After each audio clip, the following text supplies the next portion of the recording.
नमस्कार दोस्तों, मैं पंकज राका आपका स्वागत करता हूं हमारे स्टडी प्लेटफॉर्म पे। तो चलिए दोस्तों, कल की क्लास में हमने स्टार्ट किया था ज्योग्राफी का, तो आगे हम बढ़ाएंगे हमारी ज्योग्राफी को। तो चलिए, ज्योग्राफी हमने स्टार्ट किया है। ज्योग्राफी की बात करें हम, तो ज्योग्राफी को हम दो पार्टों में डिवाइड करके पढ़ने वाले हैं। पहला पार्ट क्या आता है, वर्ल्ड ज्योग्राफी,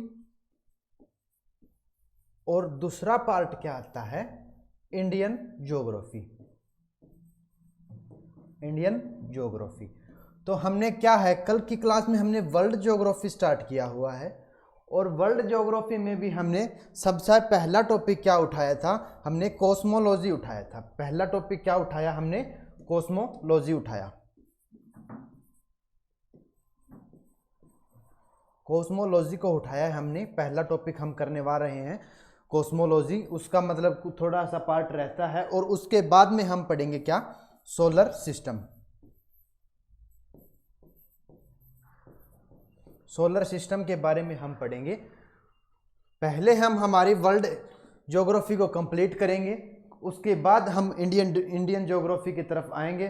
तो चलिए दोस्तों, कल की क्लास का मैं एक बार आपको क्विक रिवीजन करवा देता हूं कि हमने कल कॉस्मोलॉजी में क्या पढ़ा था। हमने जो टॉपिक स्टार्ट किया हुआ है उसका क्या नाम है, कॉस्मोलॉजी।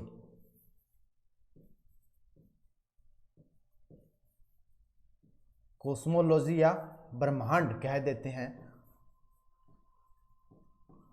ब्रह्मांड, या इंग्लिश में क्या कह देते हैं, यूनिवर्स कह देते हैं। तो ये हमने स्टार्ट किया हुआ है कॉस्मोलॉजी। तो कल की क्लास में हमने देखा था कि ब्रह्मांड का निर्माण कैसे हुआ, किस तरह से थ्योरी दी गई है, बिग बैंग थ्योरी, उसकी वजह से क्या हुआ, ब्रह्मांड का निर्माण हुआ। और एक कोई बिंदु था, बिंदु के जिसके ऊपर अनंत तापमान और अनंत घनत्व की वजह से क्या हो गया, विस्फोट हो गया। सिंगुलैरिटी बिंदु कहा जाता है। उस बिंदु पे विस्फोट होने से सभी पिंडों का बिखराव हो गया, और इसी बिखराव से क्या हुआ, पिंडों का निर्माण हो गया। ठीक है। और सबसे पहले किसका निर्माण हुआ, तो तारों का निर्माण हुआ। तारों से क्या हुआ, तारों के समूह को क्या कहा जाता है, तारों के समूह को कहा जाता है तारों के समूह को आकाशगंगा कहा जाता है। पहले क्या निर्माण हुआ, तारों का निर्माण हुआ, और तारों के समूह को आकाशगंगा कहा जाता है। और आकाशगंगा के समूह को क्या कहा जाता है, ब्रह्मांड कहा जाता है। और आकाशगंगाओं के समूह को क्या कहा जाता है, ब्रह्मांड कहा जाता है। यह कल की क्लास में हमने डिस्कस किया हुआ था कि एक आकाशगंगा में कितने तारे होते हैं और एक ब्रह्मांड में कितनी आकाशगंगाएं होती हैं। तो ब्रह्मांड में 10 की पावर 11 आकाशगंगाएं होती हैं, और एक आकाशगंगा में 10 की पावर 11 ही क्या होते हैं, तारों की संख्या होती है। ये हमने कल की क्लास में डिस्कस किया था, और बिग बैंग थ्योरी के बारे में भी हमने कल जाना था। तो चलिए आगे हम अब डिस्कस करते हैं वैज्ञानिक थ्योरी, जो वैज्ञानिकों ने तर्क दिए हैं ब्रह्मांड की उत्पत्ति के बारे में। तो आज की क्लास में हम उनको डिस्कस करेंगे। तो क्या है, ब्रह्मांड की उत्पत्ति के संबंध में वैज्ञानिक सिद्धांत की बात करेंगे हम। वैज्ञानिक सिद्धांतों की बात करेंगे हम। वैज्ञानिक सिद्धांत की बात करेंगे हम। तो इसमें सबसे पहले एक वैज्ञानिक का नाम आता है। उनका क्या नाम है, उनका नाम है क्लॉडियस टोल्मी।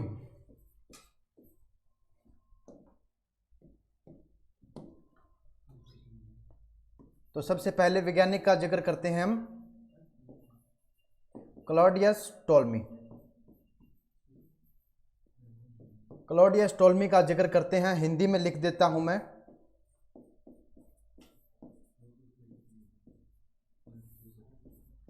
क्लॉडियस टोल्मी।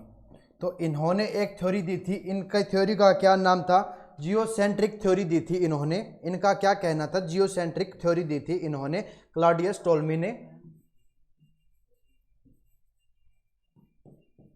जियोसेंट्रिक थ्योरी दी थी। इसको हिंदी में क्या कहते हैं हम, पृथ्वी केंद्रीय संकल्पना कहते हैं हम। जियोसेंट्रिक को पृथ्वी केंद्रीय संकल्पना दी थी क्लॉडियस टोल्मी ने। इसका क्या मतलब है कि क्लॉडियस टोल्मी ने कहा था, इनका कहना था कि पृथ्वी क्या है, अर्थ है, बीच में है, केंद्र में है अर्थ, और क्या है, सूरज जो है, सूर्य क्या है, सन इसके बाहर के चक्कर लगा रहा है पृथ्वी के बाहर की। तो ये क्या है, पृथ्वी केंद्रीय संकल्पना। तो जियोसेंट्रिक थ्योरी दी थी, क्लॉडियस टोल्मी ने दी थी जियोसेंट्रिक थ्योरी। ठीक है, तो आपको इतना ध्यान रखना है कि बहुत सारी बार एग्जाम में पूछ लिया जाता है कि जियोसेंट्रिक पृथ्वी केंद्रीय संकल्पना किसने दी थी, तो क्लॉडियस टोल्मी ने दी थी। उन्होंने कहा था कि पृथ्वी क्या है, केंद्र में स्थित है, और सूर्य क्या है, पृथ्वी के चक्कर लगा रहा है। सबसे पहले ये थ्योरी दी थी क्लॉडियस टोल्मी ने। तो चलिए आगे हम चलते हैं, अगले टॉपिक पे चलते हैं। अब हम बात करते हैं, अगर हमारे एक वैज्ञानिक हुए थे भारत के, उनका क्या नाम था, आर्यभट्ट नाम था। आर्यभट्ट ने क्या कहा था, आर्यभट्ट ने कहा था कि सबसे पहले आर्यभट्ट ने बता दिया था कि सूर्य के चक्कर लगा रही है पृथ्वी, और अन्य ग्रह क्या कर रहे हैं, सूर्य के चक्कर लगा रहे हैं। लेकिन क्या हुआ, अंतर्राष्ट्रीय लेवल पर इनको क्या है, अनुमति नहीं मिली। तो इसलिए क्या हो गया, आर्यभट्ट के जो सिद्धांत था इसको मान्य नहीं किया गया अंतर्राष्ट्रीय लेवल के ऊपर। तो सबसे पहले तो आर्यभट्ट ने बता दिया था, हमारे वैज्ञानिक ने। तो अब चलो हम अगले जो वैज्ञानिक की बात करते हैं जिसे अंतर्राष्ट्रीय लेवल के ऊपर मान्यता मिली थी, उनका नाम है निकोलस कोपरनिकस। कोपरनिकस नाम है इनका। इस वैज्ञानिक ने क्या कहा था, इस वैज्ञानिक की थ्योरी थी, हेलियोसेंट्रिक थ्योरी दी थी कोपरनिकस ने। हेलियोसेंट्रिक थ्योरी दी थी वैज्ञानिक ने। तो हेलियोसेंट्रिक थ्योरी क्या थी कि सूर्य केंद्रीय संकल्पना, सूर्य केंद्रीय संकल्पना किसने दी थी, यह दी थी कोपरनिकस ने। कोपरनिकस ने दी थी सूर्य केंद्रीय संकल्पना। इन्होंने क्या बताया, इन्होंने बताया कि सूर्य क्या है, केंद्र में स्थित है, और पृथ्वी और अन्य ग्रह क्या हैं, इसके बाहर के चक्कर लगा रहे हैं। तो ये संकल्पना दी थी, कोपरनिकस ने दी थी, हेलियोसेंट्रिक। और हम बात करें अगर पृथ्वी केंद्रीय संकल्पना की, तो ये किसने दी थी, क्लॉडियस टोल्मी ने दी थी। और सूर्य केंद्रीय संकल्पना दी थी, कोपरनिकस ने दी थी। तो चलिए अगले स्लाइड पे हम बढ़ते हैं, आगे बात करते हैं। हम एक वैज्ञानिक आए थे, गैलीलियो। गैलीलियो, तो गैलीलियो ने क्या किया था, सबसे पहले सर्वप्रथम उन्होंने 1609 की बात है, वैसे तो ज्योग्राफी में सन कोई भी मायने नहीं रखता, फिर भी आपको अगर ध्यान रखना चाहो तो रख सकते हो। सर्वप्रथम क्या किया था गैलीलियो ने, टेलीस्कोप की सहायता से इन्होंने ब्रह्मांड का अध्ययन किया था। टेलीस्कोप की सहायता से, टेलीस्कोप की सहायता से इन्होंने क्या किया, ब्रह्मांड का अध्ययन किया। और इन्होंने कौन कौन से ग्रह के बारे में जाना था, इन्होंने ग्रह को देखा था टेलीस्कोप की सहायता से। ये अर्थ हो गया, और अर्थ के इस साइड में हो गया शुक्र ग्रह, और हो गया बुध ग्रह,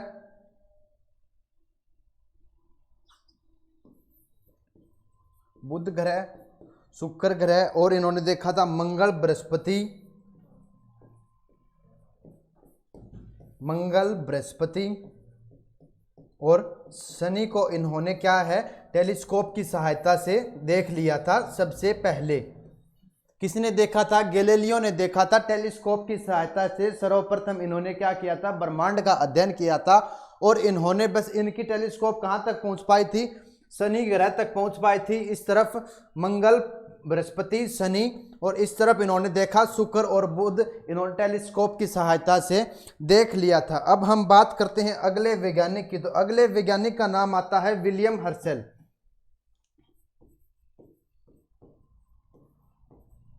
विलियम हर्शेल,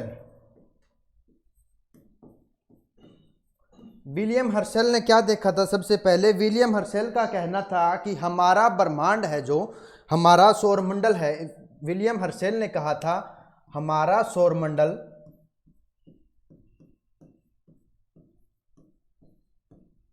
हमारा सौरमंडल आकाशगंगा का एक छोटा सा अंश है। हमारा सौरमंडल क्या है? एक आकाशगंगा या गैलेक्सी का एक छोटा सा अंश है। ये कहा था सबसे पहले विलियम हर्शेल ने कहा था। और अगर हम अगले वैज्ञानिक की बात करें तो एडविन हम्बल का नाम आता है अगले वैज्ञानिक का जो महत्वपूर्ण हो जाते हैं, एडविन हम्बल।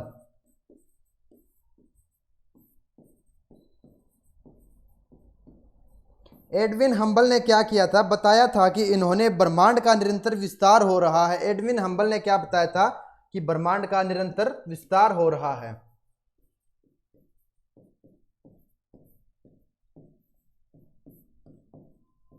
ब्रह्मांड का निरंतर क्या हो रहा है? विस्तार हो रहा है। ब्रह्मांड का निरंतर विस्तार हो रहा है। और विलियम हर्शेल ने बताया था कि हमारा सौरमंडल क्या है? एक आकाशगंगा का छोटा सा अंश है। और चलिए अब एक बार हम सारी रिवीजन कर लेते हैं जो जिस वैज्ञानिक के बारे में पढ़ा था हमने। सबसे पहले पढ़ा हमने क्लॉडियस टोल्मी के बारे में। इन्होंने दी थी जियोसेंट्रिक थ्योरी दी थी, यानी कि पृथ्वी केंद्रीय संकल्पना दी थी। इनका कहना था कि पृथ्वी क्या है? मध्य में स्थित है और उसके बाहर की क्या है? सूर्य चक्कर लगा रहा है। उसके बाद हम बात करते हैं अगर कोपरनिक्स की, तो कोपरनिक्स ने क्या किया था? हेलियोसेंट्रिक थ्योरी दी थी इन्होंने, सूर्य केंद्रीय संकल्पना। तो इन्होंने बताया था कि सूर्य क्या है? केंद्र में है और उसके बाहर की सभी ग्रह क्या है? चक्कर लगा रहे हैं। और पृथ्वी भी क्या है? सूर्य के बाहर चक्कर लगा रही है।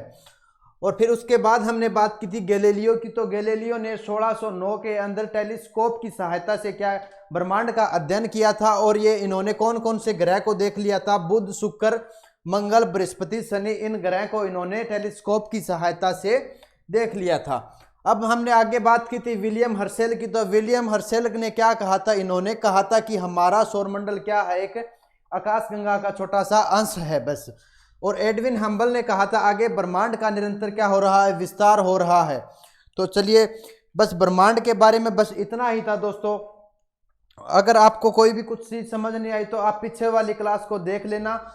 और आगे हम अगर स्टार्ट कर रहे हैं, सोलर सिस्टम को स्टार्ट करेंगे।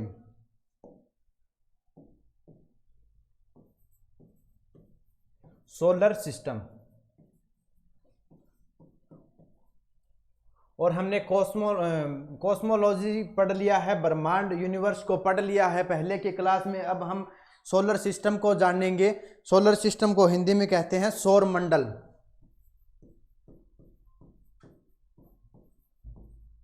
क्या होता है सौरमंडल? क्या होता है भाई सौरमंडल? सूर्य के चारों ओर चक्कर लगाने वाले आकाशीय पिंडों को क्या कहा जाता है? सौरमंडल कहा जाता है। समझ गए आप? सूर्य के बाहर के जो चक्कर लगाते हैं जितने भी आकाशीय पिंड हैं उनको क्या कहा जाता है? उनको कहा जाता है सौरमंडल कहा जाता है। अब हम बात करते हैं अगर हम सौरमंडल के सदस्य कौन कौन से हैं। सौरमंडल के सदस्य को हम अच्छे से जानेंगे, सभी सदस्यों को। तो सौरमंडल के सदस्य में सबसे पहले नाम आता है सूर्य का। सबसे पहले हम जानेंगे सूर्य के बारे में। उसके बाद हम जानेंगे ग्रह के बारे में, ग्रह क्या होते हैं, कौन कौन से ग्रह हैं हमारे यहाँ मौजूद। और उसके बाद हम जानेंगे उपग्रह के बारे में, उपग्रह के बारे में जानेंगे। उसके बाद हम जानेंगे क्षुद्र ग्रह के बारे में।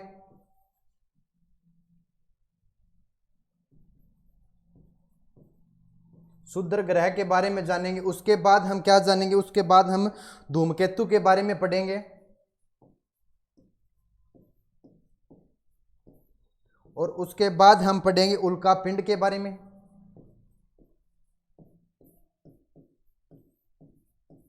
और अगला जो सदस्य आता है सौरमंडल का क्या होता है? धूलकण या गैसें।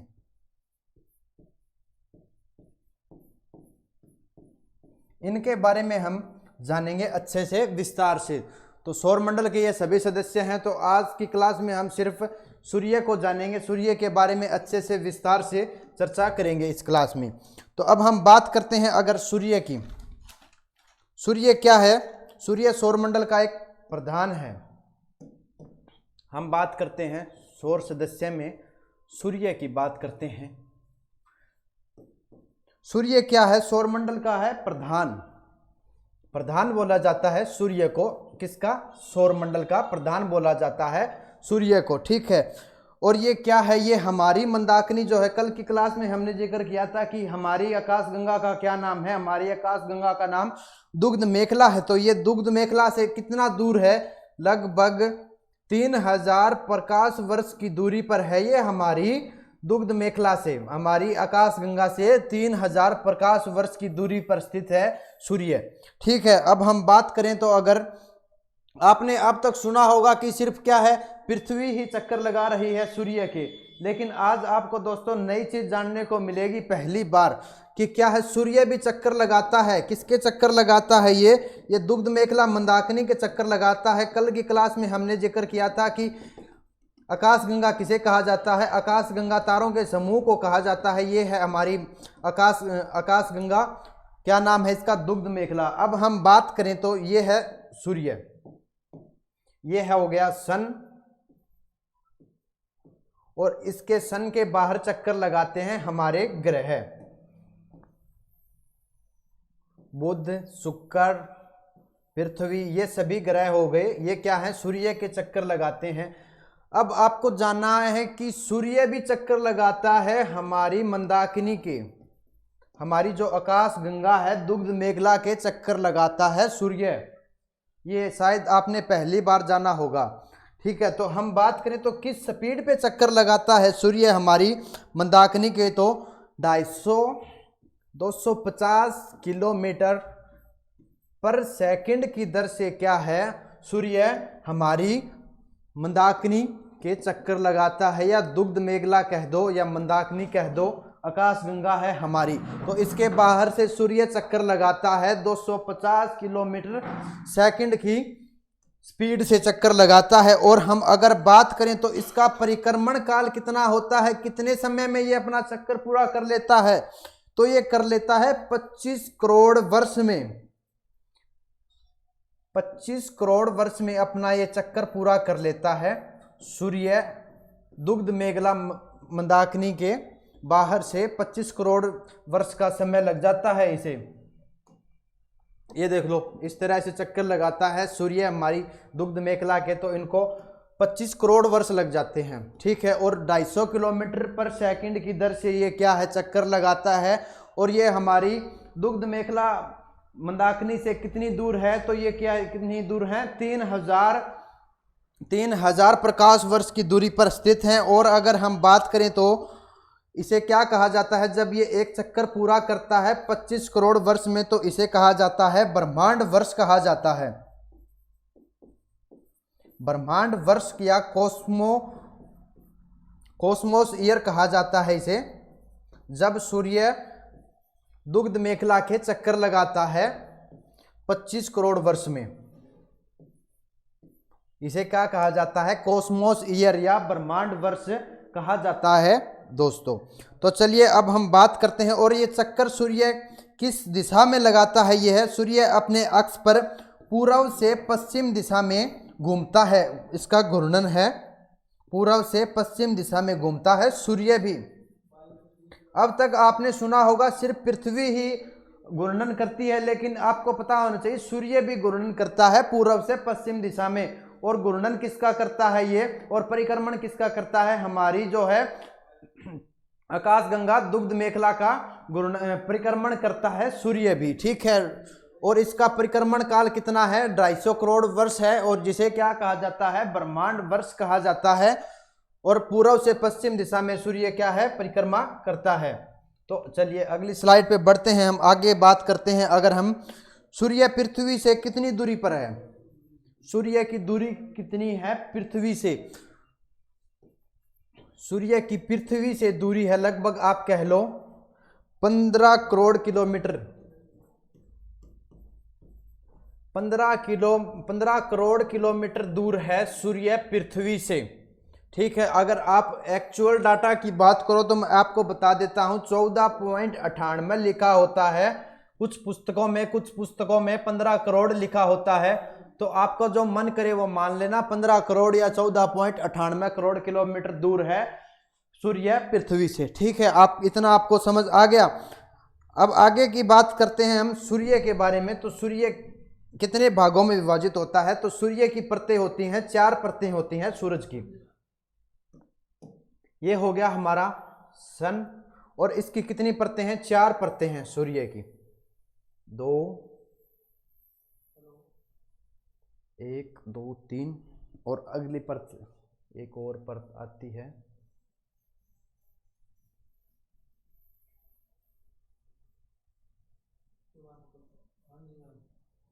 हाँ, अब सूर्य की जो बाहरी परत है इसे क्या कहा जाता है? कोरोना कहा जाता है। और हम बात करें अगर अंदरी भाग की, केंद्रीय भाग की, तो इसे क्या कहा जाता है? कोर कहा जाता है, जिसे हिंदी में क्या कह देते हैं? करोड़ कह देते हैं। और कोरोना को हिंदी में क्या कहा जाता है? किरीट मंडल कहा जाता है।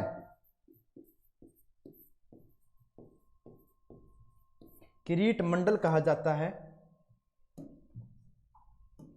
और आगे हम बात करें तो अगले भाग की, तो उसको क्या कहा जाता है? फोटोस्फीयर कहा जाता है।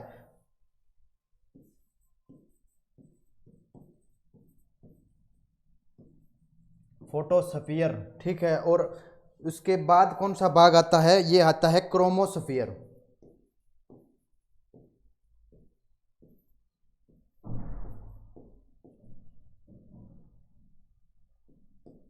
क्रोमोस्फीयर, तो क्रोमोस्फीयर को हिंदी में क्या कहा जाता है?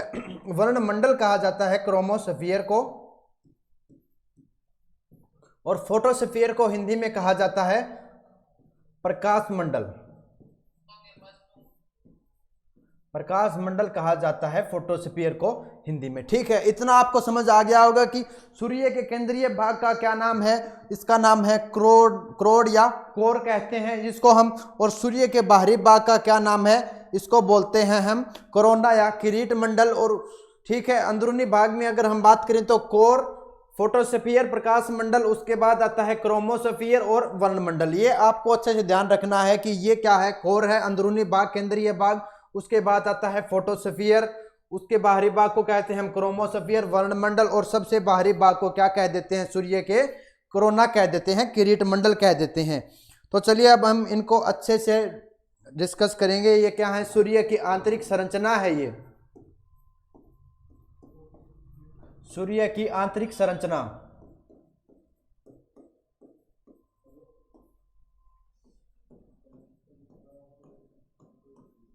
सूर्य की आंतरिक संरचना पढ़ रहे हैं हम। सबसे अंदरूनी भाग की बात करते हैं हम, कोर की। कोर की बात करें तो हम, कोर या क्रोड की बात करें तो हम, सूर्य का क्या है? ये सबसे केंद्रीय भाग है कोर, ठीक है। ये हमने देखा था सूर्य का केंद्रीय भाग। सीधा ही क्वेश्चन आ जाता है बच्चों कि सूर्य के केंद्रीय भाग का क्या नाम है? तो क्या नाम है इनका? क्रोड या कोर कह देते हैं। तो और अब आपसे पूछा जाए कि सूर्य के किस भाग का तापमान सबसे ज्यादा होता है, तो सूर्य के कोर भाग का ही या क्रोड भाग का ही तापमान सबसे ज्यादा होता है। और कितना होता है इसका तापमान? 1.5 करोड़ डिग्री सेल्सियस होता है इसका तापमान। डिग्री सेल्सियस तापमान होता है, करोड़ का केंद्रीय भाग है सूर्य का। अगर हम बात करें इसको सोल्ट में लिखने की, तो 1.5 गुणा में 10 की पावर 7 डिग्री सेल्सियस लिख सकते हैं हम इसको सोल्ट में, ठीक है। और इसका तापमान क्या होता है? सबसे ज्यादा होता है कोर का, ठीक है। अब हम बात करें तो कोर का तापमान सबसे ज्यादा क्यों होता है? क्यों होता है? क्योंकि इसके अंदर क्या होता है? नाभिकीय संलयन की घटना किसमें होती है?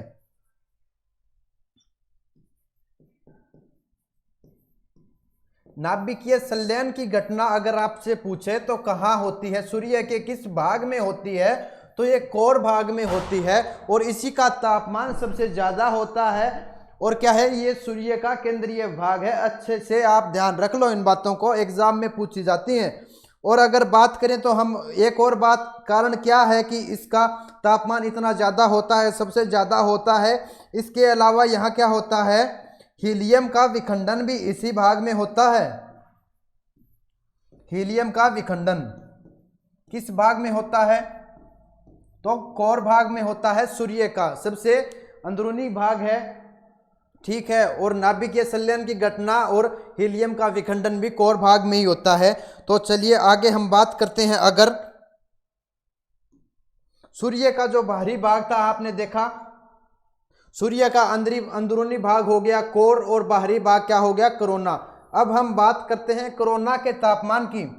कोरोना का तापमान कितना होता है, कोरोना या किरीट मंडल कह देते हैं जिसे हम हिंदी में, इसका तापमान कितना होता है। कुछ बुक में थोड़ा अलग लिखा हुआ है, कुछ बुक में लिखा हुआ है कि 6000 डिग्री सेल्सियस होता है, लेकिन एक्चुअल में मैं आपको बता दूं कि 5800 डिग्री सेल्सियस तापमान होता है कोरोना का, ठीक है। और आपने देखा कि करोड़ का तापमान सबसे ज़्यादा होता है 1.5 करोड़ डिग्री सेल्सियस, देख लो आप, इतना ज़्यादा होता है। और कोरोना का तापमान होता है 6000 डिग्री सेल्सियस।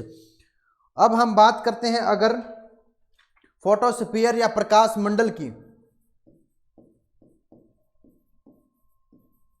फोटोस्फीयर या प्रकाश मंडल की बात करें तो हम इसके अंदर घटना होती है सनस्पॉट की घटना। सनस्पॉट को हिंदी में क्या कहते हैं, सनस्पॉट को कहते हैं हम सौर कलंक कहते हैं। सौर कलंक की घटना किस में होती है, फोटोस्फीयर में होती है। एक बार आप देख लो, दोबारा रिवाइज कर रहे हो, डायग्राम देख लो अच्छे से। सूर्य का केंद्रीय भाग कोर, उसके बाद में क्या आता है प्रकाश मंडल या फोटोस्फीयर, उसके बाद आता है जो बाहरी भाग होता है क्रोमोस्फीयर, और सबसे बाहरी भाग को हम कहते हैं कोरोना। इनको हमने अच्छे से पढ़ लिया, करोड़ के बारे में जान लिया, कोरोना के बारे में जाना, फोटोस्फीयर के बारे में हम जान रहे हैं। अगर आपसे एग्जाम में आ जाए कि सूर्य के किस भाग में सौर कलंक होता है, तो आपको क्या राइट आंसर करना है, फोटोस्फीयर या प्रकाश मंडल आपको क्लिक करना है। अगर आपसे पूछे कि कोरोना के सूर्य के बाहरी भाग कोरोना या किरीट का तापमान कितना होता है, तो अगर आपको ये दोनों एक साथ नहीं दिखेंगे कभी भी एग्जाम के अंदर, बुक कहती है 6000 डिग्री सेल्सियस है और लेकिन एनसीईआरटी कहती है 5800 डिग्री सेल्सियस तापमान है, दोनों ही सही है, कोई प्रॉब्लम वाली बात नहीं है। अब हम बात करें अगर रहता है हमारा क्रोमोस्फीयर, रहता है हमारा क्रोमोस्फीयर, क्रोमोस्फीयर या इसकी अगर हम बात करें तो हिंदी में क्या कहते हैं, वर्णमंडल कहते हैं। और हम बात करें तो जब आपने देखा होगा कि सूर्य उदय होता है, सूर्य अस्त होता है, तो उस समय सूर्य के बाहर हमें क्या दिखाई देता है, लाल रंग का प्रकाश दिखाई देता है, लाल रंग दिखाई देता है।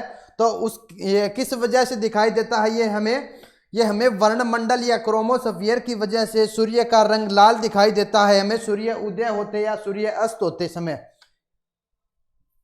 मैं लिख ही देता हूं यहाँ पे, सूर्य उदय या सूर्य अस्त के समय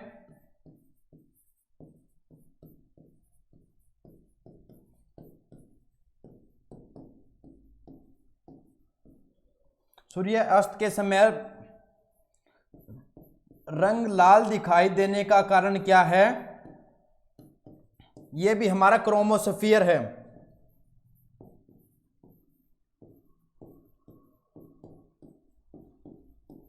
इतनी बात आगे भी समझ में आपको, क्रोमोस्फीयर का वजह से क्या होता है, सूर्य का लाल रंग दिखाई देता है जब सूर्य उगता है या सूर्य जब छिपता है, सूर्य अस्त होता है, तो आप नोट करना सूर्य लाल लाल सा दिखाई देगा आपको जब ये उगता है या छिपता है। तो आगे की बात करें हम,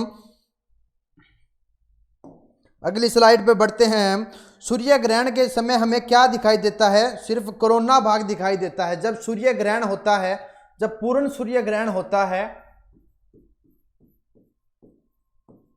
पूर्ण सूर्य ग्रहण की बात करें तो हमें सिर्फ सूर्य का कौन सा भाग दिखाई देता है, पूरा सूर्य तो हमें दिखाई नहीं देता।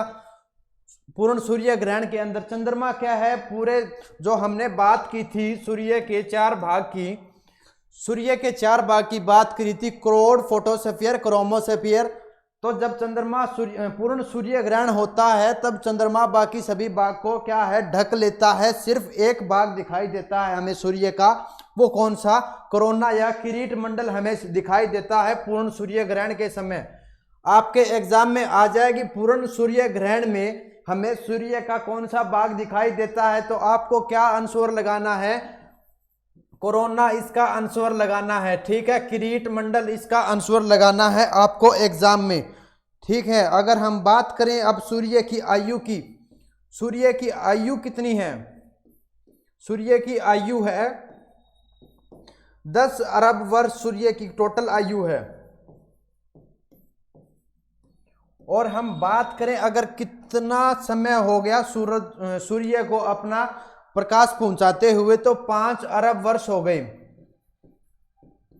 ठीक है, 5 अरब वर्ष का हो गया है हमारा सूरज, और 5 अरब वर्ष ही रहता है इसका कार्यकाल, और 10 अरब वर्ष क्या है इसकी टोटल आयु है सूर्य की। अब हम बात करें तो एक इंपॉर्टेंट लिख लेना, इसको आप एग्जाम में बहुत बार पूछा जाता है, एसएससी या रेलवे के एग्जाम में, बहुत सारी बार स्टेट के एग्जाम में भी आ जाता है। तो ये क्या है, सूर्य की ऊर्जा का स्रोत क्या है? सूर्य की ऊर्जा का स्रोत क्या है? क्या है भाई सूर्य की ऊर्जा का स्रोत? तो आपको पता होना चाहिए कि ऊर्जा जो होती है, ऊर्जा सिर्फ हमें दो तरह से प्राप्त होती है। एक तो होती है नाभिकीय संलयन की क्रिया से, एक होती है नाभिकीय विखंडन की क्रिया से। ठीक है, ये आपको ध्यान रखना है कि ऊर्जा सिर्फ दो ही तरीकों से प्राप्त होती है, नाभिकीय संलयन या नाभिकीय विखंडन। अब हम बात करें अगर सूर्य से हमें ऊर्जा जो प्राप्त होती है वो किस माध्यम से प्राप्त होती है, तो नाभिकीय संलयन की क्रिया से प्राप्त होती है।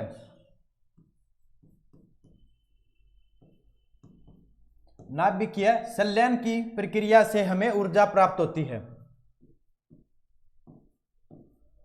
नाभिकीय संलयन से। अब हम बात करें तो नाभिकीय संलयन किस तरह से होते हैं। हाइड्रोजन के जो हैं समस्थानिक फ्यूज कर जाते हैं, हाइड्रोजन के क्या है समस्थानिक फ्यूज कर जाते हैं। 4 हाइड्रोजन के नाभिक मिलकर और एक हीलियम का, 4 हाइड्रोजन के नाभिक मिलकर क्या बनाते हैं, एक हीलियम नाभिक बनाते हैं। तो इससे क्या होता है, नाभिकीय संलयन की घटना होती है जिससे हमें ऊर्जा प्राप्त होती है। अगर हम बात करें तो नाभिकीय संलयन की घटना में क्या होता है, तो हाइड्रोजन के हमें कितने नाभिक मिलते हैं, हमें 4 नाभिक हाइड्रोजन के मिलते हैं। तो तब क्या बनता है, एक हीलियम का नाभिक मिलता है, और क्या मिलती है हमें, साथ में ऊर्जा मिलती है। इसे ही क्या बोला जाता है, नाभिकीय संलयन की प्रक्रिया बोला जाता है। और सूर्य की ऊर्जा का स्रोत भी क्या है, नाभिकीय संलयन ही है। तब जब 4 हाइड्रोजन के नाभिक मिलकर क्या करते हैं, हीलियम नाभिक का निर्माण करते हैं, तो इसे ही क्या कहा जाता है, नाभिकीय संलयन कहा जाता है। अब आगे हम बात करते हैं सूर्य पर गैसों का संगठन की बात करें तो सूर्य पे गैसों का संगठन, आपको पता है कि सूर्य में बहुत सारी गैसें पाई जाती हैं, और सबसे ज्यादा मात्रा में कौन सी गैस पाई जाती है, तो हाइड्रोजन गैस पाई जाती है सूर्य पे। हाइड्रोजन गैस पाई जाती है कितनी मात्रा में, 71% मात्रा में पाई जाती है हाइड्रोजन गैस। और उसके बाद हम बात करें तो यहां पर हीलियम गैस पाई जाती है, कितनी मात्रा में पाई जाती है, हीलियम गैस पाई जाती है आपको 26.5% मात्रा में पाई जाती है आपको हीलियम, और बाकी की अन्य गैसें रह गई 2.5% पाई जाती हैं अन्य गैसें। इतना आपको ध्यान रखना है, एग्जाम में पूछ लिया जाता है कि सूर्य में सबसे ज्यादा कौन सी गैस पाई जाती हैं, तो हाइड्रोजन गैस पाई जाती हैं 71% और हीलियम पाई जाती हैं 26.5%। ठीक है, और अन्य गैसें 2.5%। बहुत सारी बार एग्जाम में एक बात और पूछ ली जाती है दोस्तों, क्या पूछ ली जाती है कि हाइड्रोजन और हीलियम का अनुपात कितना है, हाइड्रोजन और हीलियम का अनुपात कितना है सूर्य में, तो कितना है इनका अनुपात होता है। अब आप अंदाजा लगा लो, 3:1 में होती हैं ये हाइड्रोजन और हीलियम का अनुपात। बहुत सारी बार एग्जाम में पूछा गया क्वेश्चन है ये, आपको ध्यान रखना है, इंपॉर्टेंट लिख लो इसके आगे। हाइड्रोजन और हीलियम गैसों का अनुपात कितना है सूर्य पे, 3:1 है। तो चलिए दोस्तों, सारा कंप्लीट हो गया है मेरे ख्याल से। दोबारा मैं रिवीजन करवा देता हूं आपको सूर्य के बारे में।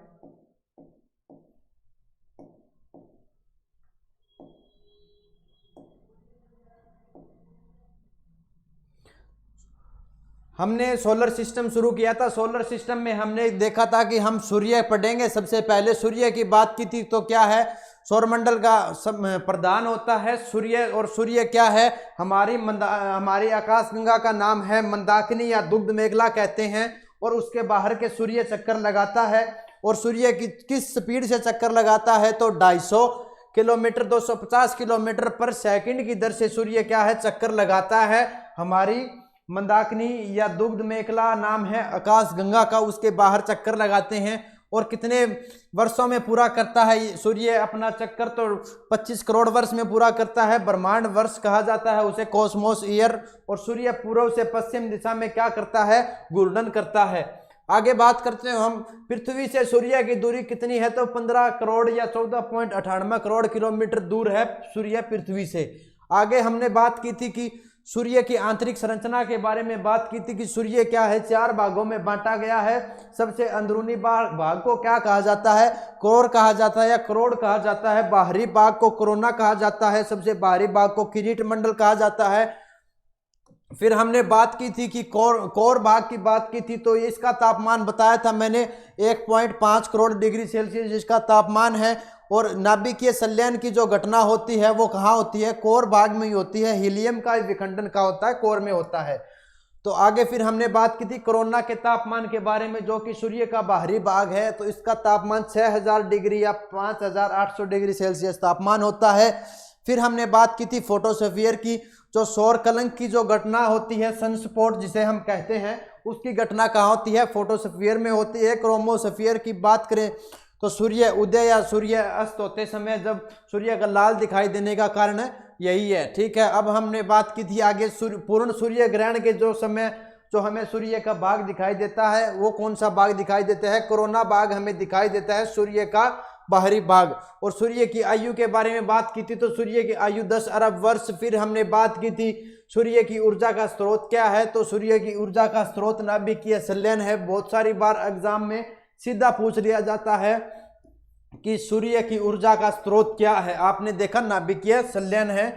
और फिर हमने बात की थी गैसों के संगठन के बारे में, तो सूर्य में क्या है, 71% हाइड्रोजन है, 26.5% हीलियम और 2.5% क्या है, अन्य गैसें हैं। और एग्जाम में ये पूछ लिया जाता है हाइड्रोजन और हीलियम का अनुपात कितना है, तो सूर्य में 3:1 में है। तो चलिए दोस्तों, आज की क्लास में बस इतना ही। तो आप हमारे चैनल को लाइक और सब्सक्राइब जरूर करें। तो जय हिंद, जय भारत।